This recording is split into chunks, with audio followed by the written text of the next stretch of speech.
আসসালামু আলাইকুম। K S Rahman YouTube চ্যানেলের পক্ষ থেকে সবাইকে স্বাগতম। আশা করি সবাই ভালো আছো। আজকে আমরা সমীকরণ সরলীকরণ কিভাবে করতে হয় সেটাই শিখব। কিভাবে একটা সমীকরণ সরল করতে হয় বা একটা সমীকরণ দেওয়া থাকবে কিভাবে তা প্রমাণ করতে হবে। দেখো, এখন এইখানে একটা সমীকরণ দেওয়া আছে, প্রমাণ করো A into A naught plus B is equal to A B. আমাদের প্রমাণ করতে হবে কি এ বি, এইটা সমান এ বি। তো আমরা কি লিখতে পারি, লেফট হ্যান্ড সাইড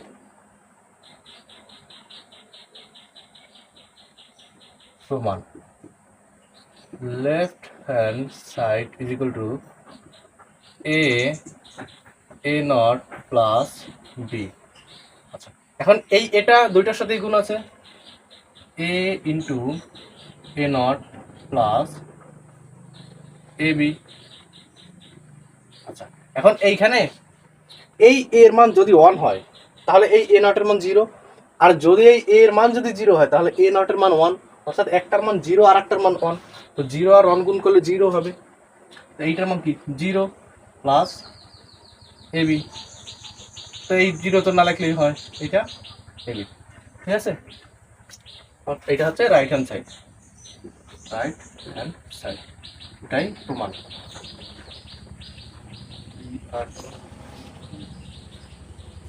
আশা করি বুঝতে পেরেছো। আচ্ছা, এবার আর একটা সমীকরণ দেখেন,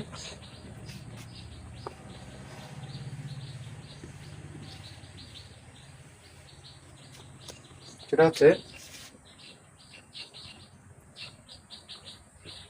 এ B not plus A naught B not plus A B. সমীকরণটি সরল করো।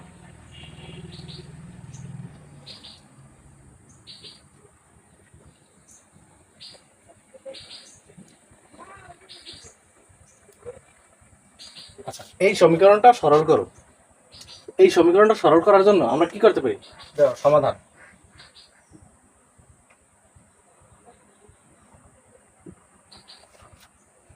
এই সমীকরণটি সরল করো, আমরা কি করব, প্রথমে এই সমীকরণটা নিব, A B not plus A naught B not plus A B.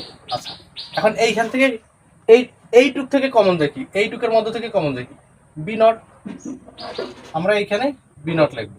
এরপর থাকবে কি এ প্লাস এ নট, এই পাশে থাকবে এ বি। আচ্ছা, এখন এইখান থেকে দেখো, এই এর মান যদি 1 হয় এই এ নটের মান 0 হবে, আর এই এর মান যদি 0 হয় এ নটের মান 1 হবে, অর্থাৎ একটার মান 0 আর একটার মান 1। আমরা কি জানি, এইটা অনেকে হয়তো বা মনে নাই। দেখো, এ ইজ ইকুয়াল টু যদি 1 হয় তাহলে আমরা কি জানি, এর এই 1 এর বিপরীত 0 এবং 0 বিপরীত যদি 1 হয়, তো এই 1 এর বিপরীত যদি আমরা 0 লিখি, যদি আমরা 0 এইখানে লিখি, তো এইটার মান কি হবে এ নট, তাই না?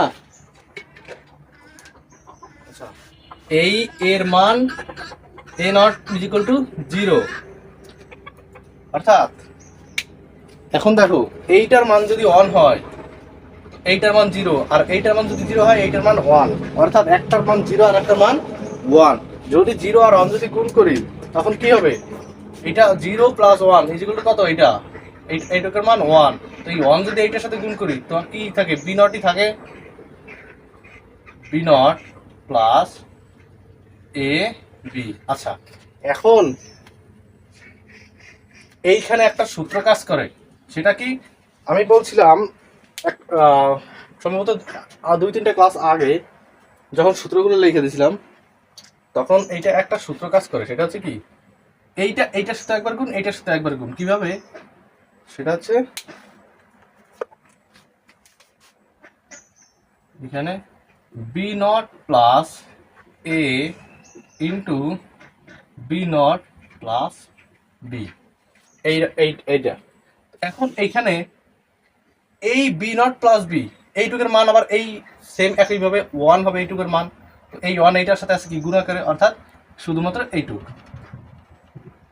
B not plus A, B not plus A, এটা যদি আমরা ঘুরাই লিখি এ প্লাস বি নট, আচ্ছা, এখন এ প্লাস বি নট, এইখানে এই বির মান 1 নাকি 0 তা তো আমরা জানি না, তো আমরা এই কারণে এইখানে আমরা লিখতে পারি এ প্লাস বি। অ্যান্সার এইটা এইখানেও লিখতে পারো, এইখানেও লিখতে পারো। আশা করি বুঝতে পেরেছো। আচ্ছা, আরেকবার বুঝাই দিচ্ছি, সেটা হচ্ছে এই সমীকরণটি সরল করো। এখন আমরা প্রথমে এই সমীকরণটা নিলাম, এরপর এইখান থেকে এইটুক থেকে আমাদের কমন যায় B not, B not common নিলাম, এ প্লাস এ নট, এইটা এইখানে বসে গেল। এখন এ প্লাস এ নট এর মান যদি 1 হয়, এ নটের মান 0, এই এর মান যদি 0 হয়, এ নটের মান 1, অর্থাৎ একটার মান 0 একটার মান 1, 0 + 1 = 1। তো এই 1 আছে এই বি নটের সাথে গুণ, এইটা একবারে সরাসরি বি নট লিখলাম, এইখানে এ প্লাস বি লিখলাম। এইটার একটা সূত্র আছে, সেটা হচ্ছে এইখানে বি নট প্লাস এ, এইটার সাথে একবার গুণ, মাঝে প্লাস থাকবে, এইটার সাথে একবার প্লাস গুণ, তারপর এইটার সাথে একবার প্লাস। এখন দেখো এইখানে বি নট প্লাস বি, এইটুকের মান আবার এইটা এই নিয়মে একইভাবে এইটার মান 1, তো 1 এইটার সাথে আসছে গুণ আকারে, তো এইটা অন সেই যা তাই থাকবে, অর্থাৎ B not plus A, B not plus A plus, এবার এইটা একটু ঘুরাই রাখলাম, এ প্লাস বি নট, এইটাই অ্যান্সার। আবার তুমি যদি চাও এইখানে বি নটের জায়গায় বিও লিখতে পারো, কারণ এখানে শুধুমাত্র একটাই সংখ্যা আছে, এই কারণে দুইটার যে লাইন তোমার ইচ্ছা তুমি সেইটাই অ্যান্সার লিখবে।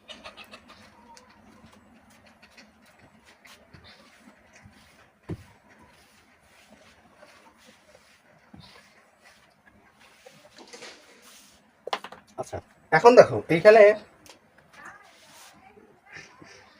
সমীকরণ A plus B plus C এর whole not into B not C, এইটা সরল করো।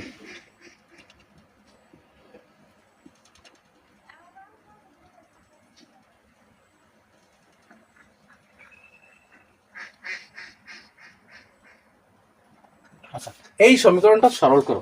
তো আমরা কি করব, সমীকরণটা সরল করার জন্য প্রথমে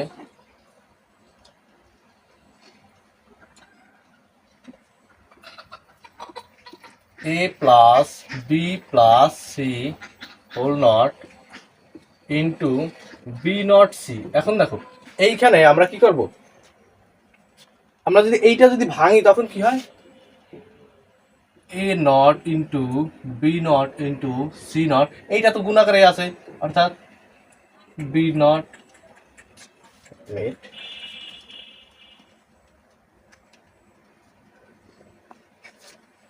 এইখানে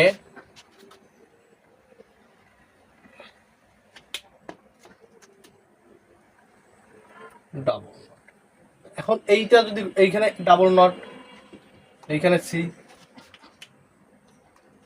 আমরা কি লিখতে পারি, এ নট ইন্টু এই বি ডাবল, এই একটা নট এই একটা নট, অর্থাৎ কি 1 আর 1 গুণ করলে কি হবে, 1 হবে, তো এই B naught into B not, B নটই থাকবে। এইখানে সি ডাবল নট আর সি, এই C double not is equal to কি হবে, সি, শুধুমাত্র সি হবে। আমরা এই জিনিসটা একটু বোঝাই, সেটা হচ্ছে ধরো এ ইজ ইকুয়াল টু যদি 1 হয়, A naught is equal to 1 এর বিপরীত 0। এবার এইটাতে একবার লিখছি তাই না, এটাতে একবার, আমরা কি জানি এই এ নট ইজ ইকুয়াল টু 0 আছে, এইটার উপর যদি আরেকটা নট দিই তো 0-র বিপরীত আবার 1 হয়ে যাবে, অর্থাৎ এইখানে দেখা যাবে কি, এখন যদি এই লাইনটা যদি নাও লিখি, তো A naught is equal to 1 আর A double not is equal to একই,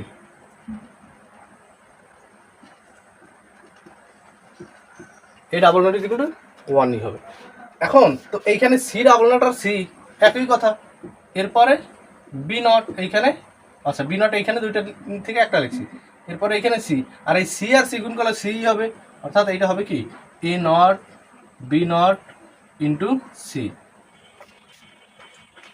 আশা করি বুঝতে পেরেছো। আচ্ছা, তারপর আরেকবার বলি, সেটা হচ্ছে এই সমীকরণটা যখন সরল করবো, দেখো এইখানে এই নটটা ভাঙার জন্য যোগের জায়গায় গুণ হয়ে যাবে প্রত্যেকটা জায়গায়, তো এইখানে যে ডাবল নট, একটা নট ছিল আর এইটা ভাঙে আর একটা নট হচ্ছে দুইটা, এইখানে এবার বি নট, যেহেতু এটা গুণ আছে তো একাধারে লিখে নিছি। এখন দেখো এইখানে এ নট একটাই আছে লিখলাম, এবার বি নট আর বি নট দুটা গুণ করলে কি হবে, বি নটই থাকবে, বি নট।